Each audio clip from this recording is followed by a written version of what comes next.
Thank you for investing your money and time in this DVD. I am positive that it will provide you with information which will revolutionise the way you perceive your condition and make you realise that your condition isn't what you thought it was.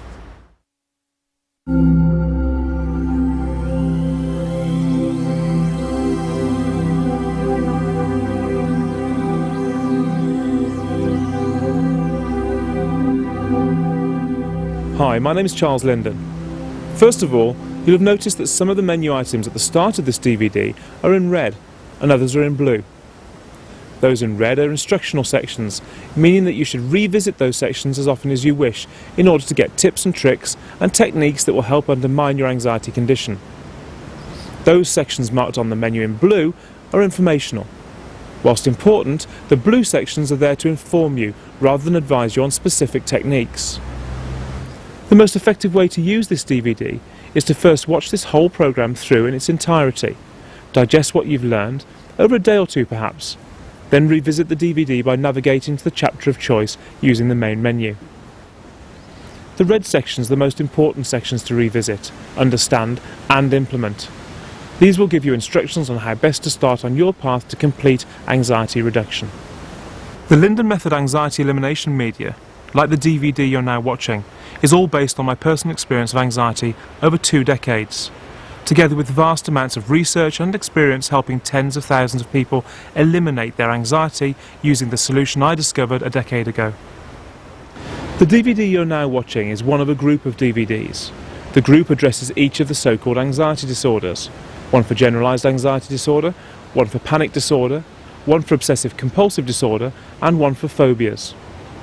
I say so-called because with inappropriate anxiety being the core cause of your condition, obsessive compulsive disorder, panic and phobias are symptoms of your condition and not standalone conditions.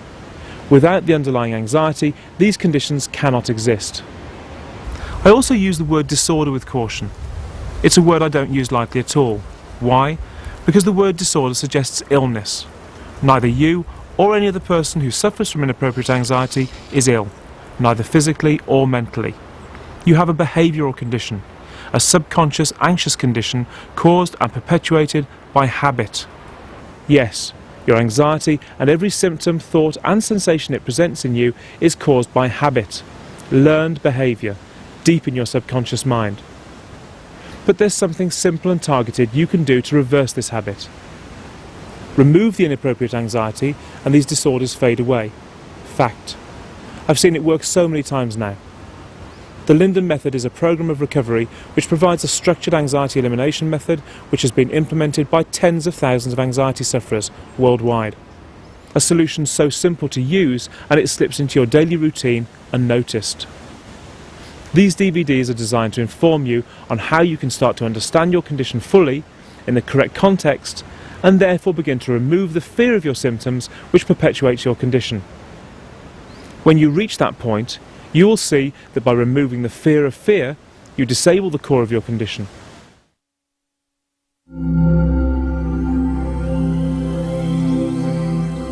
Do you experience physical anxiety symptoms like any of these? Panic attacks, stress, depression, mood swings, racing heart or pains, headache, palpitations, anxiety symptoms, breathlessness, sweats, indigestion, anxiety stomach and nausea, fatigue, dizziness, anxiety-related insomnia, nervousness, difficulty swallowing and other anxiety or panic attack symptoms. Are the physiological and emotional anxiety symptoms even less bearable? Anxiety of impending doom, dreaminess, anxiety about illness, anxiety about medical or dental procedures, anxiety about death, depression, agoraphobia or social anxiety, stress, confusion, sudden panic attacks or anxiety, irritability, feelings of going mad, bad moods, feeling alone, or disturbing dreams or thoughts.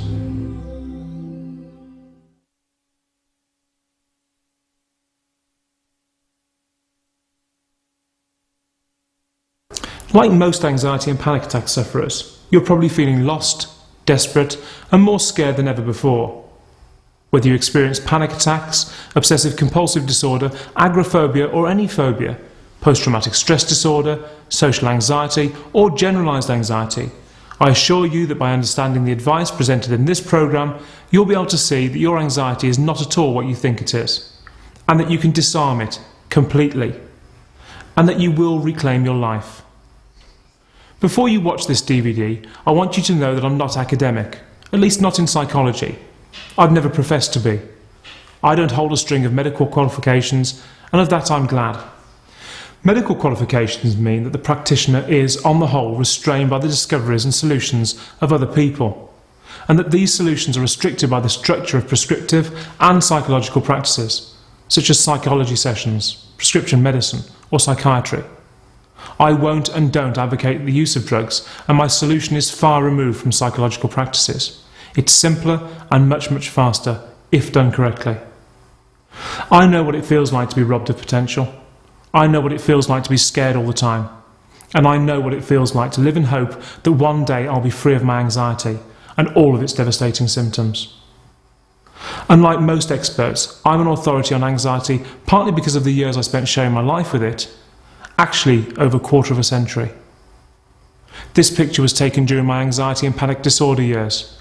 I suffered massive panic attacks, about 10 a day, as well as acute generalised anxiety disorder and severe and crippling phobias, agoraphobia and social anxiety disorder.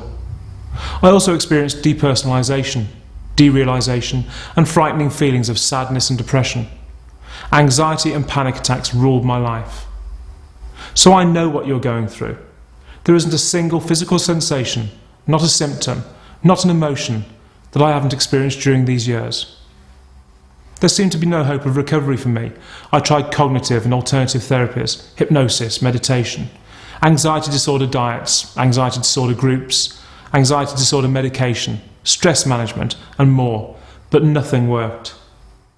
Believe me when I tell you that I know exactly how you're feeling. I know that anxiety, obsession, panic attacks and phobias can be hell. But ultimately, some good has come of everything. Namely, it's given me the chance to develop my method, a method not based on prescription drugs or convoluted theory or the latest hype, but a method based on true life experience, reverse engineered from the solution and used by thousands of recovered sufferers. And it truly works. My wife persuaded me to write the Linden method, and I'm so glad that she did. I became so sick of hearing the horror stories of how fellow anxiety and panic attack sufferers had been treated by medics. But now there's hope. Let me prove it to you, as I've done already tens of thousands of times worldwide. But what makes me so qualified? Well, as I've just said, I've been where you are right now, and through scientifically reverse engineering the solution, I've identified the cure and developed a structured program of recovery that has been used to eliminate anxiety disorders in tens of thousands of sufferers from across the world. I've heard every story. Trust me, there's nothing I haven't heard. From sensations to thoughts, I'd be shocked if there was something that I haven't come across. And today, here I am, a recovered anxiety, phobias and panic attack sufferer. So who is Charles Linden? I run a private practice treating anxiety disorders using the Linden method.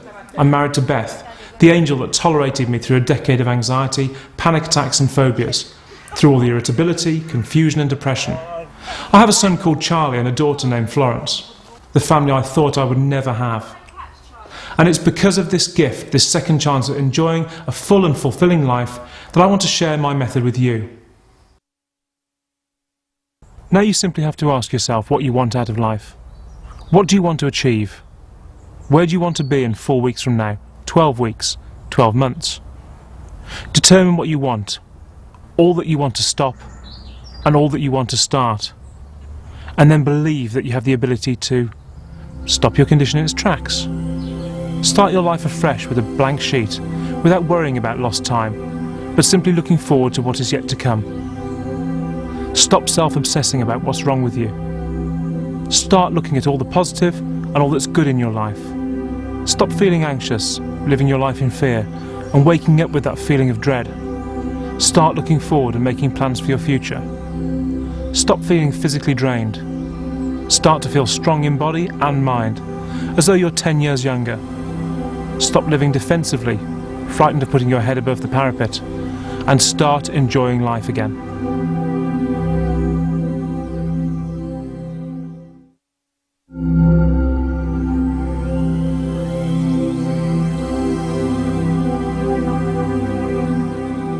So as you see, this programme is called Conquering Anxiety and Panic Attacks with Charles Linden. Why is it called this? Well, firstly, I'm Charles Linden, and secondly, I can tell you exactly what you need to do to eliminate every morsel of inappropriate anxiety that you experience. Anxiety should be an integral part of our normal lives, protecting us when confronted with real danger. But sometimes the thermostat, which regulates anxiety levels in the body, becomes reset, creating constant anxiety. This constant anxious state can cause many symptoms, which cause us to become fearful, seek medical help, and retreat from society. I'm about to reveal to you the truth. I'll tell you why the anxiety disorder myth can be ignored and how, with specific targeted guidance, you can remove your inappropriate anxiety forever. Whatever form your inappropriate anxiety takes, the fact is you have what most people would call an anxiety disorder. Personally, I don't believe that inappropriate anxiety is a disorder. The word disorder suggests illness. You're not ill. Your anxiety has become reset at a higher than normal level, in the same way that you might exercise in order to make your body tolerate more exercise. Many anxiety sufferers experience what is called comorbidity. In other words, 2 or more anxiety disorders simultaneously. They may experience GAD with phobias, panic attacks or compulsions, for example. In fact, this is quite normal. As there are no lines of separation between the disorders, the anxiety spectrum is wide, stretching from mild shyness to extreme panic. And it doesn't matter where you fall on that spectrum, you have inappropriate anxiety that requires removal. The symptoms of anxiety vary in severity from one individual to another and can come and go at different times, both day and night. In fact, many of my clients have told me that they wake up panicking or feel like they've panicked during their sleep when they wake in the morning. I had nighttime panic, or sleep panic as I call it. It leaves you feeling tired, achy and shaky, and it happens at a time when conscious thoughts should be switched off. It just shows that the subconscious mind can create anxiety even when you're asleep. This proves 100% that your anxiety is programmed into your subconscious, and it will happen whether you think about it or not, until you understand what it is and how to disarm it. The symptoms vary in severity from one individual to another and can come and go at different times, day and night. The most common physical symptoms include feeling like you're constantly fluey, weak, dizzy, sweaty, clammy and achy. You may have palpitations, a churning stomach, and a sense of being smothered. You may suffer with general fatigue, muscle aches such as chest pain, headaches, tightness, tingling and numbness. And you may also experience mental distress with depression, mood swings or disturbing thoughts, even of a violent or sexual nature.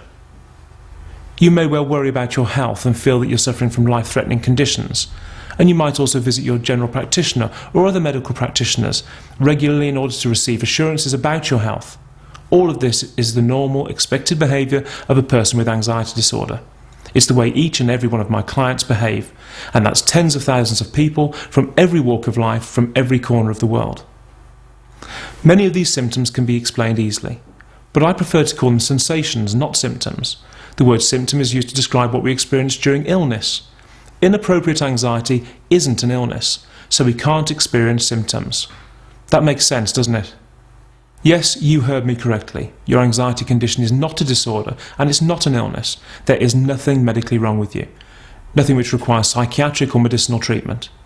You have a behavioural condition, a condition caused not by the stress, bereavement or whatever the catalyst was for your initial anxiety, but by a learning process that has happened deep inside your physical brain. But more about that later. Now, the most important thing to remember is that no one has ever died of anxiety. So those chest pains are muscular or digestive. They are not a sign of a life-threatening heart condition. The thoughts you have aren't because you're slipping into insanity. Actually, it's quite the opposite. You have fine-tuned your creative mind so well that when it picks up an idea, it flies with it, taking your thoughts and inventing clever, sometimes disturbing, but highly imaginative scenarios. It's a completely normal process, but in anxiety disorders, it's accentuated. You can't die of anxiety. Why? because anxiety produces sensations, nothing more. These sensations aren't the signs of physical illness or of danger. They are just nerve impulses. A sensation has never harmed anyone. What's happened is that your brain has been put on alert. It's been retuned to a heightened level of anxiety, leaving the sufferer prone to all these chronic, debilitating symptoms, thoughts and sensations that should warn you of impending danger. But in anxiety disorder, the danger isn't really there. But unfortunately, the sensations are. What you need to do now is break this cycle.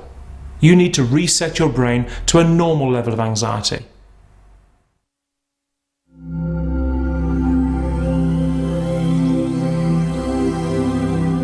Traditionally, anxiety is dealt with using psychiatry, counselling and medication, but if these methods consistently eradicated anxiety, surely anxiety would not be so prevalent as it is today. Therefore, there is a real need to tackle anxiety in a different way, and the Linden method successfully does this in a simple, yet very effective manner. To think anxiety can be eliminated quickly and simply often confuses anxiety sufferers, as they have perceived anxiety as just something that has to be coped with or something that will take many years to get over, if ever. I am personally going to challenge this belief. Many people believe anxiety and panic disorder as being something they're predisposed to and within the family, having seen members of their family suffering too. When we perceive anxiety as such, this belief makes us feel as though we're not in control, and therefore there is a general acceptance that this is who I am. There is another explanation, and this is that anxiety is a habit of behaviour that has been seen or experienced, learned and repeated. This is much like when we are being taught a new skill, such as playing tennis or a musical instrument. The more we see it being played and the more we watch, the more we repeat their techniques, the quicker we learn and the more ingrained the habit becomes. If anxiety is therefore a habit of behaviour, the only way out of this habit is to change our behaviour. As a coach, I work with individuals who want to change, just like anxiety sufferers do. I may be able to assist them to think differently about a particular situation or person, but if they choose to still behave in the same way, nothing will change. They will still get the same results. In my opinion and experience, GAD, OCD, panic disorders and phobias are all part of the same condition and can all be treated successfully by implementing the Linden method. Hello, the Linden method, Jenny speaking. Generalised anxiety disorder presents itself as a sometimes complex array of anxious symptoms, sensations and thought patterns. Often accompanied by panic attacks and phobias, generalised anxiety disorder is destructive, frustrating and in some cases frightening for the sufferer. Generalised anxiety disorder is usually accompanied by the most common symptoms of anxiety and panic attacks, such as shortness of breath, dizziness, lack of energy, sweating, stomach problems, and many, many more. My experience has shown that conventional therapies and medication can, in some cases, have some therapeutic effect on the sufferer. However, they rarely provide the solution that sufferers so desperately need. What is very clear is that a multifaceted, structured, supportive and reassuring approach is required.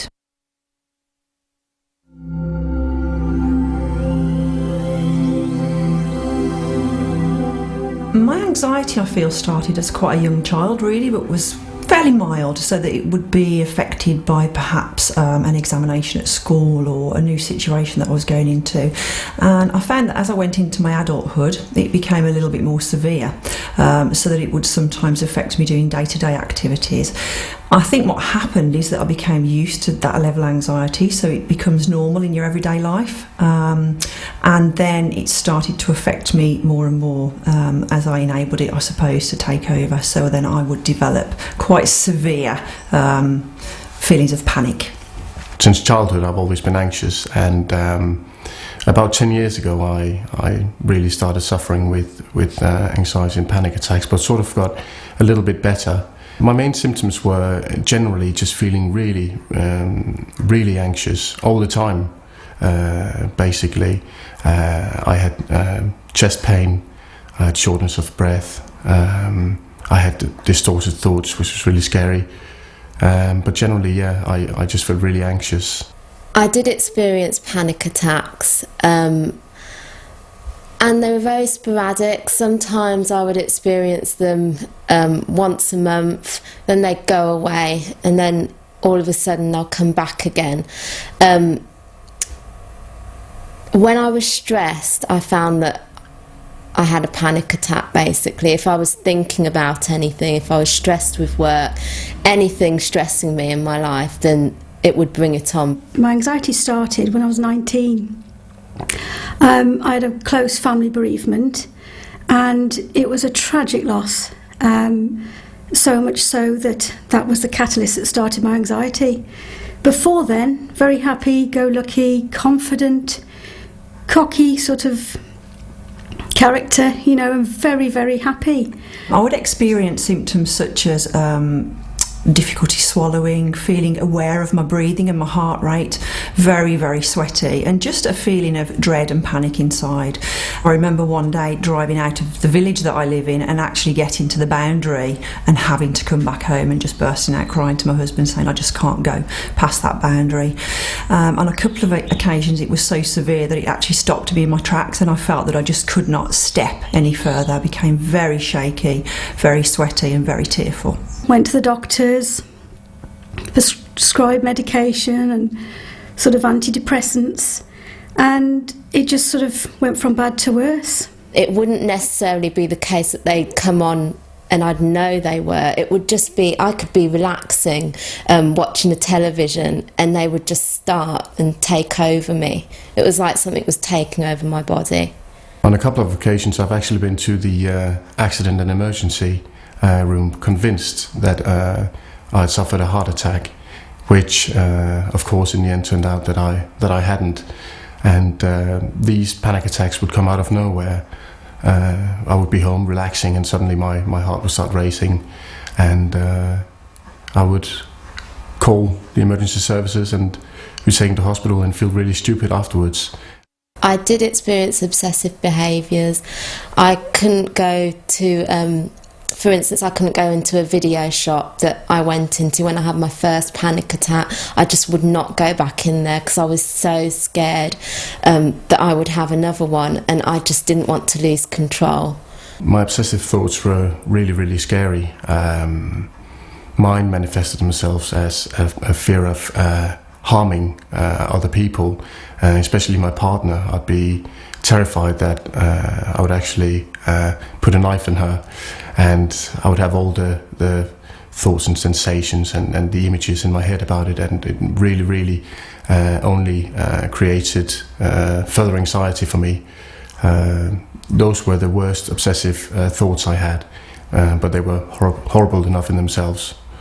2 years ago, I purchased the Linden method through a friend, very patient friend, and I got to work on it. I'd got nothing else to lose. I tried every other book, and I emailed, and I also telephoned for support, very professional staff, and it worked.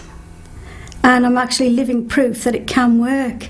I found, firstly, the story of Charles Linden's life very, very easy to read, and something that I related to very easily. And I think that putting into practice the relaxation, visualisation and diversion really for me is also really important. But it's not something that I feel I have to practice now every day. It's remembering key factors in Charles Linden's methodology and just remembering certain key points. For instance, things like dietary advice and learning how to live your lifestyle to help control the symptoms I also found very useful. I discovered the Linden method while browsing for treatment for anxiety disorders. I've been seeing a psychologist for a number of years, and I never really felt I got anywhere with that, and I was very frustrated. After I got the pack, I started reading the manual, and I felt an immediate relief in knowing that I wasn't the only one suffering with anxiety. The improvement in my condition was gradual and happened over several weeks until the point where I am today, when I'm completely anxiety-free. The Linden method was very successful. It was very easy to follow. The 9 pillars were great. I found that as soon as I did it and I read all the booklet and I listened to the CDs, I felt like I was cured. Since discovering the Linden method, I no longer take medication, which is a breakthrough. I don't go and see psychologists, and I'm not even on the waiting list for a psychiatrist anymore. I think now I just feel that it's me who's in control of my life. I tend to go out and grab opportunities that come to me. I've joined an art class at college. I'm doing some voluntary work as well as my own work that I do for a living, and just enjoying life really, and actually taking opportunities that arise to me that I would have probably, been quite scared of doing before. So I feel quite refreshed. It's almost like I'd set myself and made myself have these panic attacks, which is what the Linden method explains to you, that you are creating these panic attacks and you've got to get yourself out of it, and you're the only person that can do it. My life's full at the moment. I'm doing things that I've always wanted to do.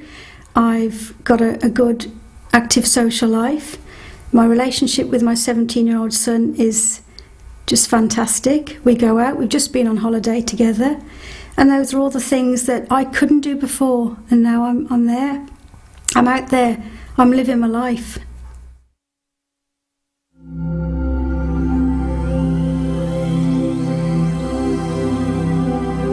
So what was my discovery?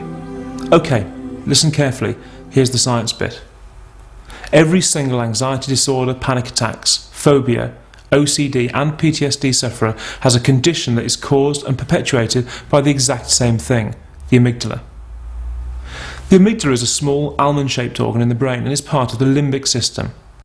The amygdala is a pair of small organs in the brain, each about the size of an almond. The amygdala acts like a thermostat, regulating, amongst other things, our normal baseline anxiety level. As anxiety levels rise in response to stressors such as bereavement, work stress or money worries, for example, the amygdala's needle is pushed up to the high anxiety zone. Under normal circumstances, this needle returns to normal after the event. But when the stress or anxiety you experience is relentless, the needle gets stuck at the high anxiety position. It becomes instinctual. The subconscious mind, which controls all the automatic bodily symptoms, thinks that this new level of anxiety is appropriate and normal. You know consciously that it's not. It's as if the hard drive of your mind has been reprogrammed with new, anxious software. With this new anxiety level come sensations and symptoms of anxiety disorder and maybe panic attacks, phobias and disturbing thoughts. So in order to reverse these changes, you have to reprogram your amygdala.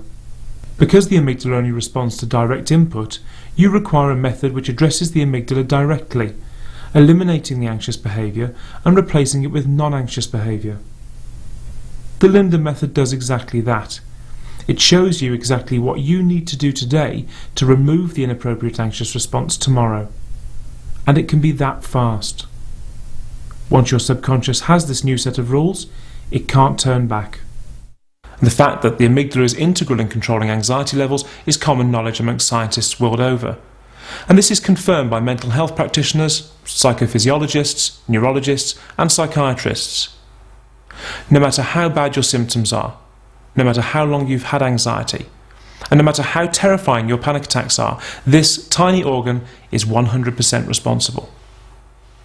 The amygdala is the cause of your anxiety disorder, panic attacks and your phobias. Stress, bereavement and life circumstances are just the triggers or catalysts of the anxiety. The amygdala is the cause. Please understand this. Anxiety disorder and panic attacks are not mental illnesses. They are behavioural conditions caused by a tiny change in the way the brain handles anxiety symptoms from the sensory organs. The anxiety switch, the amygdala, is either anxiety on or anxiety off. When the switch is anxiety off, it can only be activated by real danger. But when it becomes stuck on, it can produce anxiety disorder symptoms, panic attacks, obsessive compulsive disorder, post-traumatic stress disorder, and phobias, even when real danger isn't present. So it produces the symptoms of fear even when nothing exists to be frightened of. The symptoms of anxiety disorder are so real and so frightening that they can cause us to become scared and wrought with anxiety and panic attacks. But the truth is, your symptoms, sensations and fears are based on false fear, the sensation of fear. How crazy is that? If a dog bit your leg, you'd feel pain, and you know that the pain is real because you saw the dog bite you. But if you get a sensation of pain in your leg, when you're sitting watching TV, for example, you know that nothing has caused it, so your concern about the source of the pain is intensified. The exact same thing happens with anxiety symptoms. We experience anxiety when it isn't required. The sensations and symptoms scare us, we become more fearful, this produces more symptoms, and so on. But all of this is caused by false fear. Fake fear, nothing more. Doesn't that make perfect sense? So what are you frightened of? The amygdala has become reset at a higher resting level of anxiety, and it is this that causes your condition, whether that be generalised anxiety disorder, panic attacks, obsessive compulsive disorder, post-traumatic stress disorder, or phobias. This reset happens through a process called operant conditioning. It's the same process that happens when you learn new activities, like driving or playing an instrument. It's learning through repetition. You might have heard of Pavlov's dogs. Pavlov was a scientist who discovered that by ringing a bell shortly before he fed his dogs, he could train the dogs to salivate at any time just by ringing the bell. In effect, what he'd done is condition the dogs, retraining their subconscious mind to react to a trigger, the bell. The exact same thing happens in anxiety disorders. You have learned to react with inappropriate levels of anxiety when confronted with things that simply aren't anxiety-provoking. And all this has happened subconsciously in the amygdala. This is why the slightest anxious thought or sensation sends you into anxiety or panic attacks mode. It's why you don't cope with normal situations like you used to. It's why you have constant anxiety disorder symptoms, panic attacks, strange thoughts, pains, sensations, insomnia, phobias and emotions. So by reversing the changes that have been made in the amygdala by your anxiety disorder, you can permanently eliminate your inappropriate anxiety, compulsions, panic attacks and phobias. Fact. Tens of thousands of my former clients stand as testament to this. This isn't some kind of psychological theory, it's time-tested evidence based on a practical solution. A solution that works. Why does it work? Because it's the solution. Not a solution, the solution. It's what every recovered anxiety sufferer has done to eliminate their anxiety. They may not be aware of it, but they have. Medical science focuses on the physical aspects of anxiety disorder and panic attacks, developing drug treatments to counteract brain chemical imbalances and symptoms. But in anxiety disorder, social anxiety, phobias, panic attacks, OCD or PTSD, the reactions that happen and the chemicals that are present in the brain during anxiety aren't wrong, they just occur inappropriately. Anxiety disorders and panic attacks aren't caused by chemical imbalances. They can cause them, but they aren't caused by them.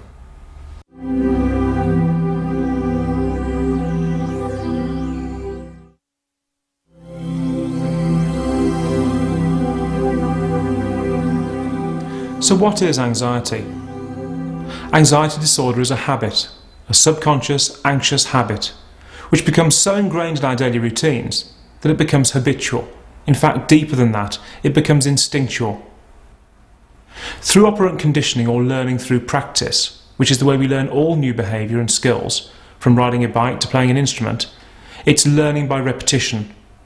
What starts as a shift in the way we perceive and react to anxiety-creating situations, such as stress, bereavement or negative experiences, can escalate into a constant state of anxiety.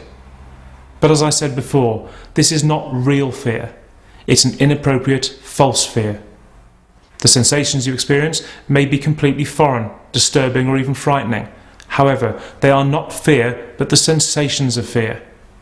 Fear is not real when there is nothing present to be frightened of. Do you understand this? It's vital that you not only understand this, but accept it 100%. Every tingle, heart symptom, dizzy spell, sweat attack, in fact every symptom you experience is a false alarm, a sensation that you can ignore completely. So why don't we ignore them? Fear, the sensation of fear, causes fear, and a vicious cycle ensues. A cycle that's not only difficult to break, but also very difficult to reason with. By breaking the cycle, we can replace this anxious habit with non-anxious behaviour, returning the mechanism in the brain to a normal setting. You see, anxiety requires you to feel fear in order for it to live. Think of your anxiety as a machine that requires fuel. Stop filling it with fuel and it grinds to a halt. But because we fear the anxiety, we continue to fuel it with that fear. The Linden method sets out a structured approach to this solution by giving you a set of rules which undermine and replace the subconscious anxious habit that drives your condition, without drugs or psychotherapy. And it works every single time, if you do it correctly. In fact, it can't fail to work, because it's the solution, the only solution. Panic attacks happen when all the anxious symptoms reach a summit, the very peak of anxiety. Because the nerve signals from the brain create so many changes in so many systems, organs and tissues of the body, they all work together to create a kind of sensory overload. The symptoms you experience are created by alterations in blood flow, oxygen and carbon dioxide levels, hormone levels, and many other physical and chemical changes. The overall effect can be frightening but totally harmless. But if you fear, the cycle continues. If you let go of the fear, the panic subsides. The sensations settle down and you return to normal. Tired or shaky perhaps, even emotional, but this passes too with time. By removing the core anxiety, the heightened anxiety you experience every day, you can remove not only the panic attacks themselves, but each and every symptom, thought and sensation, meaning that you'll never panic again. Anxiety often causes the sufferer to experience phobias. These are a kind of obsession which cause the sufferer to focus on their anxiety and give it so much credibility that it starts to control what they do, where they go and who they see. At its worst, sufferers end up like I did, housebound. No, room-bound, alone, frightened and frustrated. But like panic attacks, this situation, the fear and the phobia itself, can be eliminated by undermining the root cause, the anxiety itself. You see, like panic attacks, anxiety-related phobias such as social phobia and agoraphobia are symptoms of an anxiety disorder, not standalone anxiety disorders. The same is true of obsessive-compulsive disorders. OCD, like all anxiety conditions, is a habit, a subconscious, anxious habit which becomes so ingrained in our daily routines that it becomes habitual. In fact, deeper than that, it becomes instinctual. Day in, day out, OCD sufferers, like anxiety sufferers, practice the very behaviour, the anxious behaviour, that causes and perpetuates their conditions. Those obsessive, disturbing thoughts and your compulsions are caused by your underlying anxiety. They are not a sign that you're going mad. So those obsessive thoughts about harming yourself or your loved ones, the compulsive rituals, checking, washing, or any other obsessions that you may have, don't mean anything. They are the result of an inappropriate anxious response. They are not based on truth. They are creations of an anxious and yet highly creative mind, and always represent the worst case scenario. They are your imagination, driven by anxiety, creating a scenario that you know you'd never be involved with. You know consciously that you would or should never do some of those things. However, your anxiety fuels the thoughts in your subconscious. What's happened is that your brain has been retuned to a heightened level of anxiety, leaving you prone to all the chronic, debilitating symptoms of anxiety and to these disturbing thought patterns. The thing that sets OCD sufferers apart from other anxiety sufferers is the intensity of obsessional behaviour. Otherwise, there's very little difference at all. Whilst a person with generalised anxiety or panic disorder will obsess about their health, for example, and focus on every little sensation or thought, OCD sufferers focus more on carrying out physical rituals in order to prevent fear or harm. The process in the mind is exactly the same in both cases. OCD sufferers are simply more able to embellish those obsessional thoughts, creating rituals and sometimes amazingly creative scenarios. But one thing is common in all anxiety disorders. Every sufferer focuses on a perfectly normal fear and creates from it a totally disproportionate reaction. Inappropriate, frustrating and destructive, and more than that, based on absolutely no truth whatsoever. So whether you suffer from generalised anxiety, agoraphobia, social phobia, panic attacks, OCD, or a mixture of all of these anxiety symptoms, you are perfectly normal, perfectly safe, and perfectly able to undermine the inappropriate anxiety at its core in the amygdala. You will walk away anxiety-free. You must break this cycle. You need to reset your brain to a normal level of anxiety, and I'm going to show you how.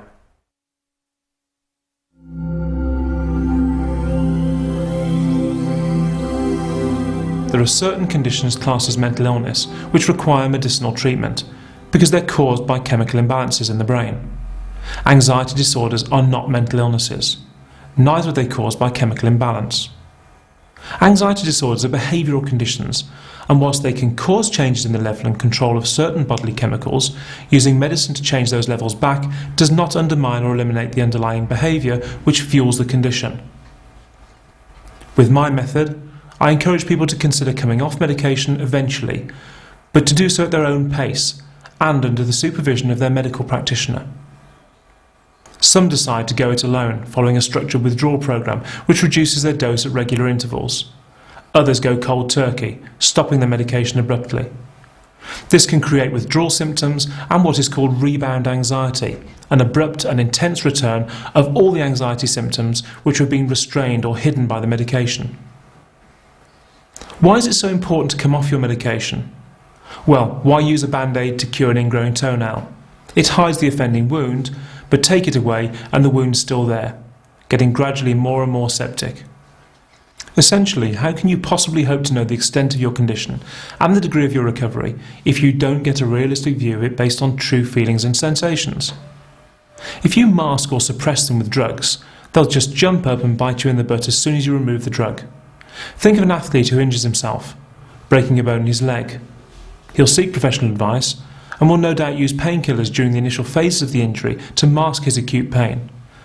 And he'll use crutches to help him protect his injury. This is what many anxiety sufferers do. They take medication to mask the pain. They want a salve, and they want it now. And just as an athlete benefits in the short term from having painkillers and a set of crutches, so too do many anxiety sufferers. Their medication becomes their crutch. But if an athlete keeps on using the medication, he may find he stops feeling the effect as quickly, or as effectively. In fact, he may find he has to up the dose to feel any benefits at all. Longer term, he may fail to see how the medication is impairing his performance, how he's dependent on it, and how it's weakening his internal strength. He may not be as sharp as he used to be, but he remains unaware of this. What's more, he may actually be doing himself more damage. If he's unaware of his very real physical limitations because the medication and the crutches are masking his perception of this physical impairment, he won't be able to tell when he's recovered. If he carries on exercising regardless, unaware of the caution signals that his brain is sending, he may actually end up causing himself chronic, long-term problems in his quest to find a crutch for his acute short-term issues.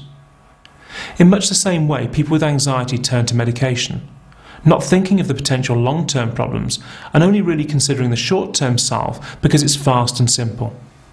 But anxiety disorders take a lot of time and subconscious effort to create. They can't be cured in 5 minutes or with a magic pill. They may up their dose in an effort to keep on top of their anxiety. They may fail to realise their addiction. So if you want to embark on the process of recovery and you want to be able to gauge the degree of your recovery, you can only hope to do so by taking a leaf out of the athlete's book. That's not to say any athlete will come off his medication and wham, he's back on form, back on the track. No. He and his doctor will develop a strategy for recovery. They will decide together how best he comes off the medication and how he starts his regime. The athlete will take his time, go at his own pace, and he'll gradually come off his medication. He'll put his crutches to one side, he'll gingerly place his weight on his damaged leg, gauging how strong it feels, how painful it is. He'll turn it this way and that, bending it, applying pressure. What he won't do is spring into action. And I don't want or expect you to do this either. I want you to take it gradually. I want you to gingerly see how strong you feel. Make a plan, make it realistic, and follow it. But if at any stage you have concerns or you feel it's too fast or out of control, speak to your doctor. It won't necessarily be an easy ride, but it can be if you're sensible. structured and patient in your approach. You don't need drugs to help you learn new behaviour. How can a drug help us unlearn a bad habit? How can a drug help us change our negative behaviour and attitudes? Would you take a drug to help you stop biting your nails or picking your nose? No, it's ludicrous. They, like anxiety, are habitual. True anxiety produces more disturbing sensations and thoughts, but in essence, they are the same. Sedation helps dull the sensations, suppressing them temporarily, but memory always comes back when the drug is withdrawn. Let your conscious mind freely access your subconscious mind, without the brick wall of drugs blocking the way. You might experience more anxious sensations and thoughts. If you know what they are and don't fear them, they can be ignored. They don't have any credibility unless you give it to them. If, before you were anxious, you got a headache, what did you do? Fear the worst and ring an ambulance? No. You were relaxed and logical, and perhaps reached for a painkiller. You didn't panic. The sensations associated with anxiety are just that, sensations, not life-threatening signs of severe illness. And once you realise this, you cease to fear them, and the cycle of anxiety is broken. Anxiety cannot exist where there is no fear. There are national organisations across the world which assist and support sufferers during their withdrawal. Why not go on the internet and search for organisations who specialise in withdrawing from your drug specifically? Search Google for Prozac withdrawal, benzodiazepine withdrawal, or whatever drug you might be on. There is bound to be someone that you can contact. Symptoms of withdrawal vary from person to person. In addition to rebound anxiety symptoms, you may feel confused, tired and shaky, or have morbid or depressing thoughts. Please be aware that although these can be very disturbing indeed, they are transient and will go away with time. The more credibility you give them, the longer they'll stay with you.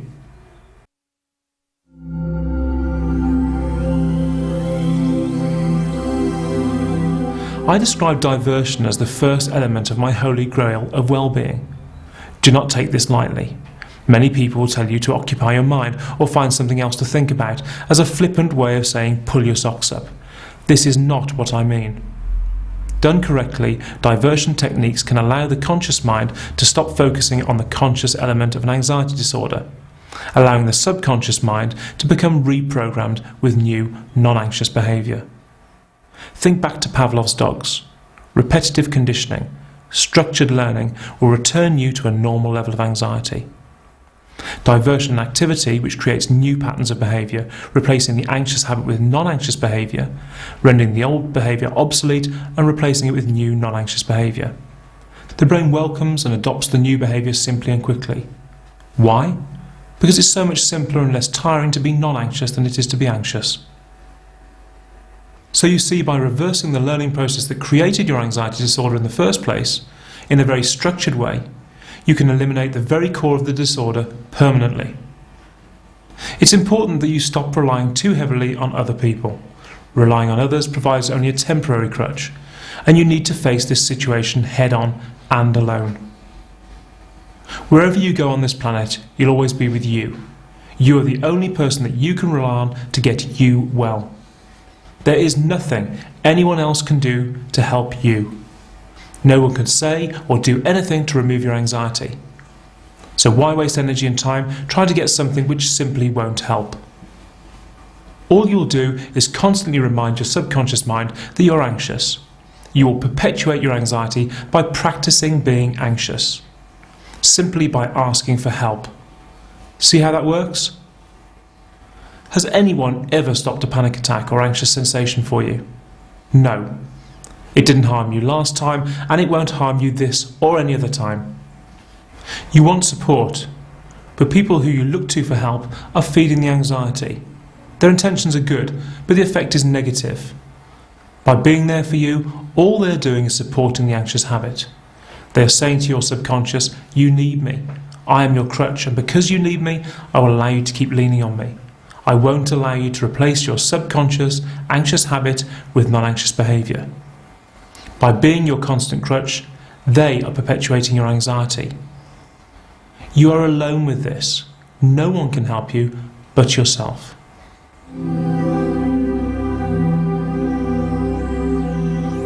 Hi, I'm Beth Linden, Charles's wife. I just wanted to say a few words, not only to anxiety sufferers, but primarily to the loved ones of the sufferers. When I met Charles, his anxiety was just part of him that I accepted. The cocktail of drugs was difficult to be objective about, really, because neither of us knew what was and wasn't helping. It turns out that none were, but at the time you just trust the doctors. And why? Because they're doctors and we're not. You assume, I guess, that they know what they're talking about. As a layperson, you just go along with what the so-called professionals tell you, because you think they've had so much experience. Well, yes, they have had lots of experience, but the problem is that none of it is experience that helps anyone, because they haven't done what was needed. But patients put their trust in their hands and sail on, merrily popping the pills and attending anxiety classes, in some cases for decades. When Charles found the solution to anxiety disorder, it was miraculous. I was working long hours, worrying about Charles and trying to make the most of what seemed to be a pretty desperate situation. I came home from work one day and Charles said to me, "I think I found something that's going to make me better," and I thought, yeah, right. But actually it turns out that he had. Charles gave me a list of instructions to follow. Instructions, he said, that will help me to remove the anxiety from my life. As the dutiful and worn-out girlfriend, I complied, and my word, I'm glad that I did. These were the rules. By the way, these apply to anyone who lives with or cares for an anxiety sufferer. Number 1, don't ask how they are feeling, ever. 2, don't enter into supportive conversations, no matter what they say. Just be there and hold their hand. Repeat, you know what it is, but do not try to reassure them by talking about the symptoms. 3, encourage them to do more. If you see them sitting around doing nothing, give them a task. 4, try to encourage them to go out more. Reintroduce any socialising that may have slowed down or stopped. 5, don't give them the cold shoulder or doubt or undermine their efforts. Be loving, supportive and kind. Don't add guilt to their already burdened mental state. 6, understand that although at the moment they are causing their anxiety, they didn't till now have the tools with which to change that situation, so were 100% powerless to make the necessary adjustments. You can't blame someone for something they are unaware of doing. 7, no matter how angry, frustrated or let down you feel, just act out the roles of rules 1 to 6 with enthusiasm. 8, remind the sufferer constantly that they are experiencing sensations and not the symptoms of a more serious condition. 9, praise them excessively for any improvement you see, even the minutiae. These 9 rules are the foundation on which to rebuild your tense relationship. Hard as it might seem, this is the secret to helping your loved one return to an anxiety-free life, and to you having the fulfilling relationship you need and deserve. Please don't be under the impression that all is lost, or that this will never return to normal. Please don't think that your loved one is being pathetic or childish. I saw this disorder take a brave, enthusiastic, intelligent man and break him into pieces. Since then, I have seen Charles put many people back together again. The payoff is fantastic, trust me. These anxious people become supporters, achievers, great thinkers and loving partners and parents again. This is just a chink in the armour. Although frightening, it is temporary. You can and will get through this. Your loved one will be anxiety-free again. I don't doubt this now because I've seen it so many times. All the very best.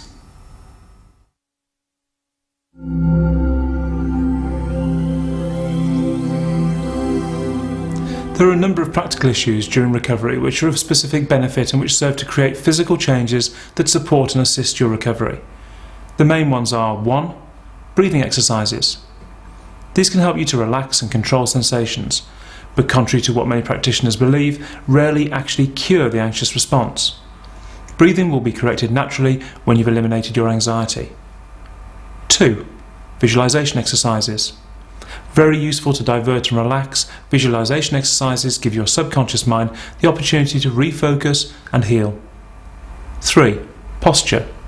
Correct posture allows your body to breathe correctly and creates efficient circulation and digestion, vital for general good health but also for recovery from anxiety. 4. Diet.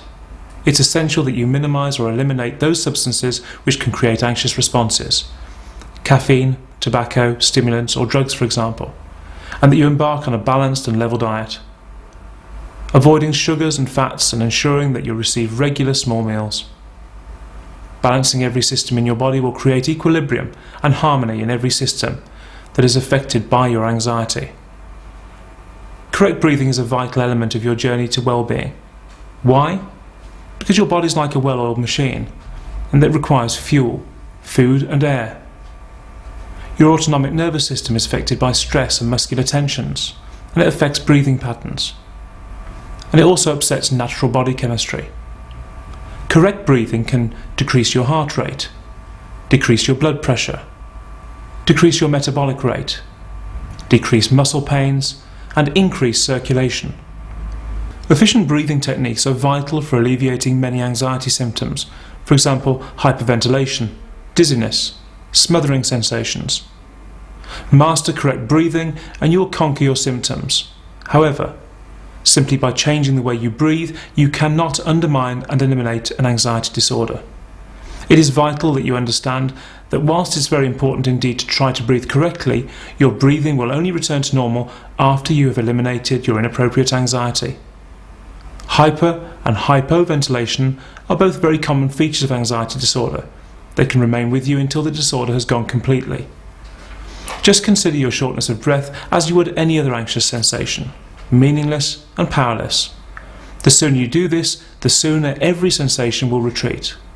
It's a common misapprehension that taking deep breaths will help you to calm during anxiety. This is totally wrong. Instead, lengthen exhalation in order to relax. Lengthen inhalation in order to invigorate.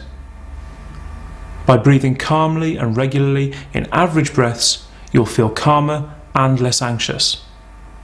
Most people neglect good posture, and on the whole never experience any negative effects until later in life.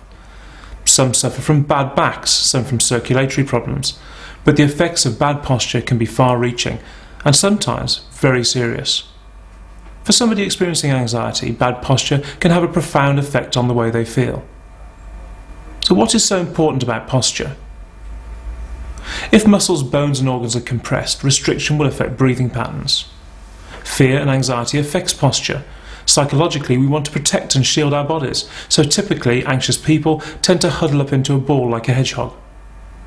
This can cause compression of internal organs and the circulatory and digestive systems, causing pain, muscular discomfort and symptoms that are generally associated with anxiety. This is all avoidable.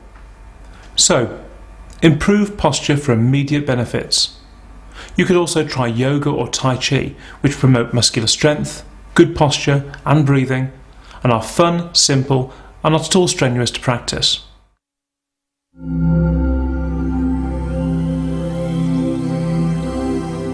There are a number of links between the formation of anxiety disorders and diet, as well as the effect diet can have on an existing anxiety disorder. By modifying your diet, it's possible to put your body through a number of changes, which can dramatically alter the way your body works. By modifying your diet, you can affect your blood sugar level, which affects your adrenal glands. You can receive higher or lower amounts of vitamins and minerals, which can affect how you feel and can produce gastrointestinal reactions, which may cause you to experience pain, cramps, or other symptoms. In anxiety, all of these things can work together to create discomfort, distress, anxiety, and changes in normal behaviour patterns. Caffeine, tea, sugar, artificial sweeteners, spicy foods, cold foods, and others can create a stimulant effect in our bodies. These effects can be misinterpreted as anxiety by non-anxious people, which can contribute to the formation of an anxiety disorder. But in anxious people, these reactions can create higher anxiety, or be severe enough to worsen symptoms and even cause a panic attack. Repeated stimulation can cause the sufferer to modify their behaviour significantly, and an anxiety disorder ensues. It is important to get medical advice before you change your diet, but common sense must prevail. It's better to minimise the use of stimulants, but not go cold turkey. if they currently form part of your daily routine. Just reduce them slowly to start with. Then eat a diet of simple foods, minimising high carbohydrate foods and sugars such as potatoes, white rice, pasta, in favour of fresh vegetables and brown rice with higher protein foods such as fish and chicken, for example. Eat more smaller meals through the day and remember to have a small snack to last you through the night. Never go to bed hungry. The night is a long time for your body to go without food. Even when you're asleep, your body needs fuel. Failing to give it that fuel through the night can result in restless sleep and waking up feeling dreadful.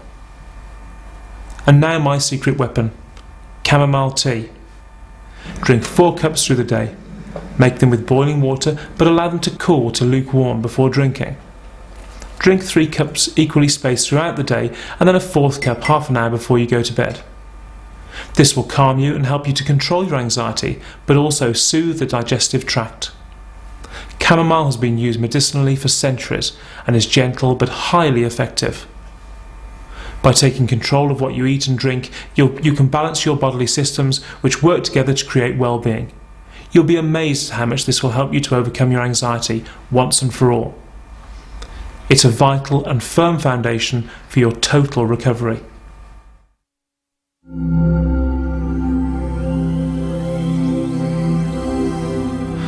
I want to talk to you briefly about smoking. Contrary to what smokers think, a cigarette will not de-stress you. Nicotine is a stronger stimulant than caffeine, and its effect on your general health, but more importantly your anxiety levels, is profound. If you've recently given up smoking and have since suffered from anxiety, this could very possibly be the cause.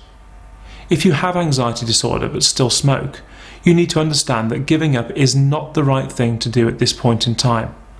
It could potentially make your symptoms worse.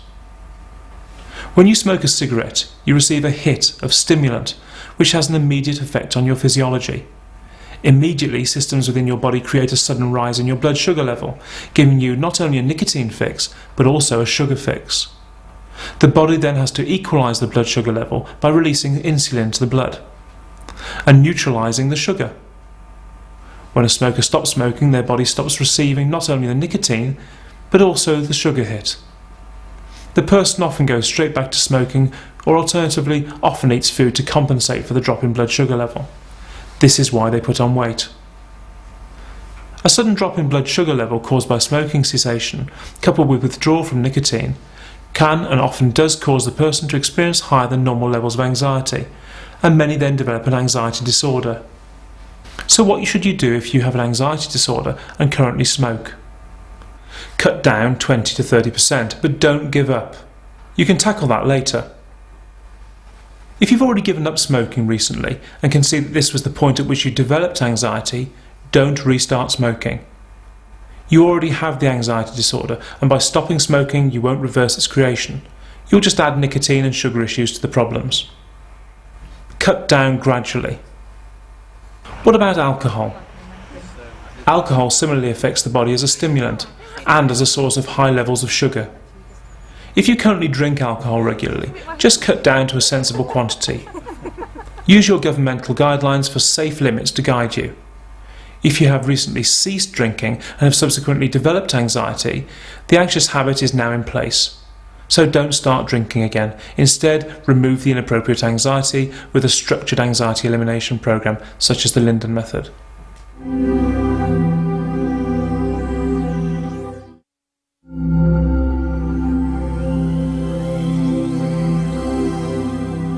Being anxiety-free is already programmed into you. All you have to do is the legwork in order to access that behaviour and flick the switch back to anxiety off. You've practiced anxiety for so long now that your mind thinks it's reacting normally, even though you know consciously that you're not. I know it seems hard to believe, but I was where you are now. My anxiety, panic attacks, phobias and obsessions were out of control. I was room-bound, frightened, filled to the brim with drugs like Prozac, diazepam, Seroxat and other old-school antidepressants. As with all sufferers, they didn't help. They just masked some symptoms and caused others. I was pushed from pillar to post. I had test after test, saw psychologists, psychiatrists, immunologists and other conventional practitioners. And did they help? No, of course not. And why? Because there's only one person who can help you. You. But don't feel defeated by your condition. Take it by the reins right now. I reverse engineered the solution from information gleaned from hundreds of other sufferers. I implemented it myself and never panicked again. Okay, I still felt anxious, but I knew what it was, that it couldn't harm me, that I could defeat it, and I also knew how to defeat it. If you now feel prepared to overcome your anxiety, knowing the facts that I have revealed to you in this program, you can now start to undo the changes that have happened in your subconscious mind. If you feel you need to be shown a structured routine that will undermine the anxiety and replace that anxiety with new, non-anxious behaviour, contact us at the Linden Centre. Our contact details are printed on the outside of this DVD's case. You can and will be anxiety free again, that I promise you. And if you decide to join the Linden Method, you do so without any risk, as the Linden Method carries a money-back guarantee. You now know that anxiety, OCD, panic attacks and phobias are the creation of an anxious mind. You also know that the symptoms and sensations can't harm you. If you decide to carry on restricting your life because you fear sensations, you will continue to be anxious. The choice is yours to make. Wake up tomorrow invigorated and challenged by the excitement of your life and all the things you still have to do with it. Don't allow your anxiety to determine what you achieve. Anxiety is nothing. You, your life, your family are your focus, not this pointless condition.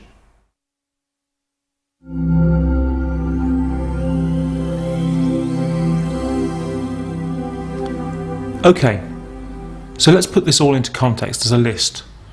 I use this list with all my clients because it highlights the important elements that you must understand in order to fight and overcome this disorder once and for all. You do not have a mental illness. You do not have a physical illness. You have a behavioural condition which you can cure 100%. You do not have to learn coping strategies. You don't need to cope. It can be cured. By creating balance in the systems which control your digestion, circulation and breathing, your body will have a sound foundation on which to build new non-anxious habit. By following a structured method which corrects inappropriate anxious behaviour, you'll become anxiety-free again, eliminating panic, phobias, compulsions, and all the sensations and thoughts you experience, permanently. By realising and understanding that anxiety is nothing more than a series of inappropriate sensations created by your disorder, and that your anxiety isn't about fear, but the sensations of fear, and that real fear can only exist when a threat is present, you'll be free from the shackles of fear that hold you prisoner in your disorder. Being anxiety-free is a click of a switch away. You need only change your subconscious mind from I feel fear to I feel the sensations of fear. And once you've taken that on board, you'll have removed the food that your anxiety requires in order to nourish and preserve itself. If you continue to allow your bodily sensations to modify the way you live your life, to restrict your daily routines, to be your boss, you will continue to experience anxiety. You will continue to be who you are right now. All because of sensations. I know how you feel. Don't forget I've been there. But when I stopped fearing the sensations and looked through them to the outside world instead of introverting my consciousness, the anxiety went away. Think of your anxiety as a pair of sunglasses. After you've put them on, you have a choice. You can either choose to stare directly at them all day, tripping over things and falling at every obstacle, or you can choose to project your consciousness through them, focusing on real life and learning how to be anxiety-free again. It's your choice. Project through the anxiety like you would a headache. Your anxiety has as much credibility and creates as much danger to you as an itch. Would you allow an itch to limit your experience of life? Stop this now. Take up the reins. Realise the truth. Stop fearing what isn't there. If you do what you've always done, you'll get what you always got. Take care. Goodbye.